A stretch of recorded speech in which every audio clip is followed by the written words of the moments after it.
Hi, this is going to be a very quick guide on how I got my speed time for the Grandmaster Combat achievement for the Grotesque Guardians using only melee. The gear setup that I use is, as you see here, obviously if you have Oathplate Body or Torva, that is going to be better, but as an Iron Man, this is simply what I have. Same thing if you have the Necklace upgrade or an Infernal Cape or the Ultor Ring, those will be upgrades you can use to get the kill a little bit faster. The initial strategy basically relies on using the Nox Halberd to take out the flyer. Once the flyer is down, you will claw spec the meleeer twice, immediately drink a surge potion, which is a new potion from the Yama boss that you can get using Demon Tallow and Torstal. Then you will proceed with fighting as normal.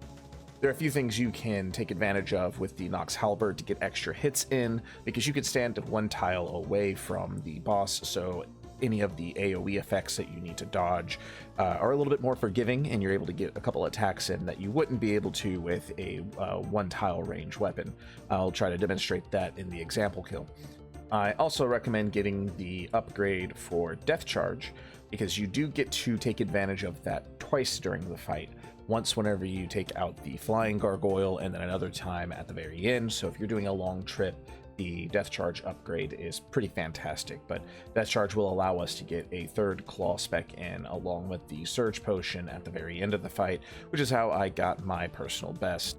Minute and 16, which is plenty enough to beat the Grandmaster speed time. So I'm going to go ahead and head that way and do an example kill to try and replicate my personal best. The mechanics that you need to be wary of with the Grotesque Guardians is basically dodging things that are appearing on the floor. There will be shadows from falling rocks and then glowing lights, and you basically don't want to be standing next to the glowing lights or next to where the rocks are falling. You want to be one tile away. So you do want to pay attention to your positioning at all times in those scenarios.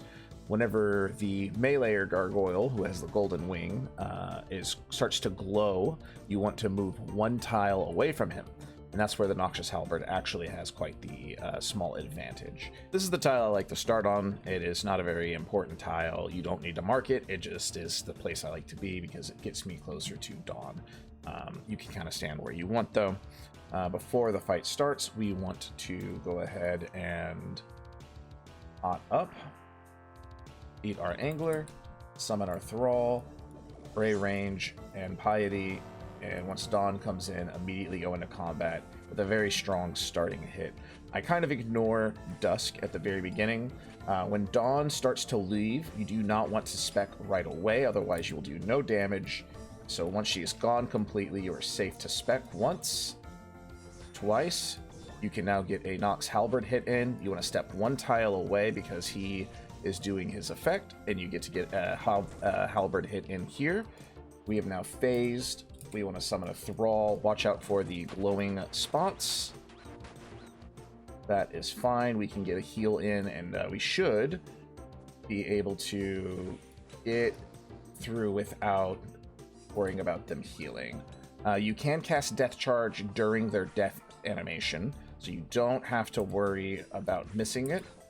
But I am gonna make sure now and then use that, summon the melee Thrall, and now I should be able to claw right away.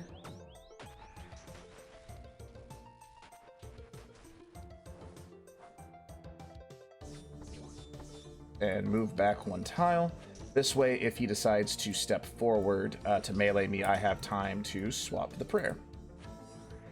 You always want to try to use the hammer on them, as it is a tick faster, and that was shy by just a couple seconds. If I had just hit a couple more times, that would have been a personal best or even the Grandmaster speed time. But that's an example of how I got mine with this setup.